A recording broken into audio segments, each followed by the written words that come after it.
Hello friends, ఈ వీడియోలో కనిపిస్తున్న పిక్చర్ చూసారా? దీనిలో ఉన్న బాబుకి 12 సంవత్సరాలు, 7th క్లాస్ చదువుతున్నాడు చైతన్య స్కూల్లో.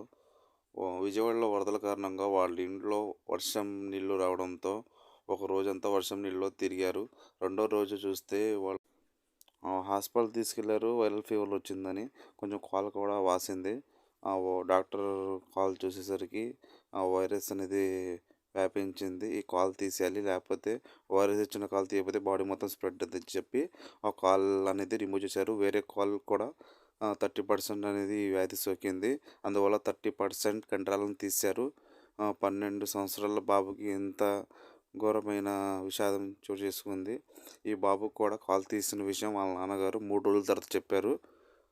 ఈ 10 లక్షల వరకు గవర్నమెంట్ సాయం చేసింది.